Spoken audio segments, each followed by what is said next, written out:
advantage of the RG disc rotary valve square foot was way more horsepower than, not way more, but 5, 6, maybe 10 at some circuits, than the Yamaha. So they were always at a disadvantage.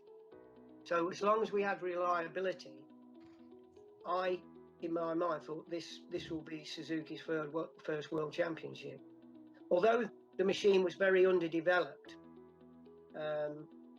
simply because the testing you do at Rio in those days, you couldn't make the same testing equivalent at and replicate a circuit in Europe. It was different tyre, different tarmac surfaces, different corners, but you could sense that the team was going to win. We were getting so many updated parts.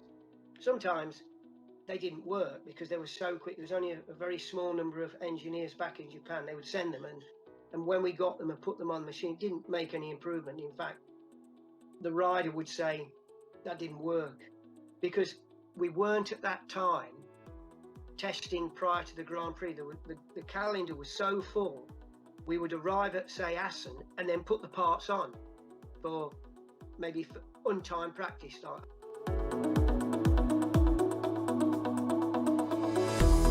No, we did have another machine to use because the story in '77, we actually had the XR22 ready in waiting if we'd have got problems with the Yamaha.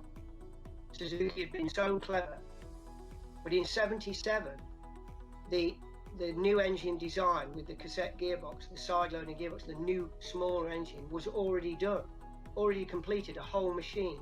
Because when we went to test in the winter, I went with Barry, the machine was there, and Barry actually rode it, and of course he wanted it straight away. He said, no, we will continue, you must swear, you must never reveal that this machine exists. It wasn't just a test machine, it was a complete racing machine, XR22, not XR14.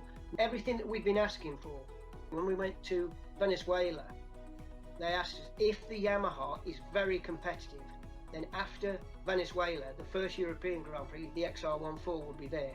The XR22 will be there. But of course, Barry was the winner at Venezuela by a long distance, by something like 13 seconds, easily to win. The Grand Prix after Venezuela became easy because we knew how to set it up. Also, Barry was riding very good, even though he kept saying, I want the XR22.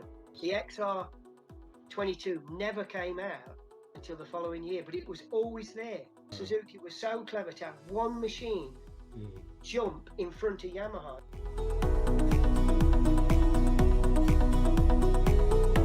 The engineers were allowed, they almost ran the company. The engineers were almost making the decision to build a V4 or not. And there was nobody else above them saying, you can't do that. But what they did, it just got better and better and better. So SMC's, I would say, core is its engineering prowess. There can't be any better engineers. I don't mean just for motorcycles. If they made mobile phones or like Pioneer, if they made stereos, they would have been #1 in that.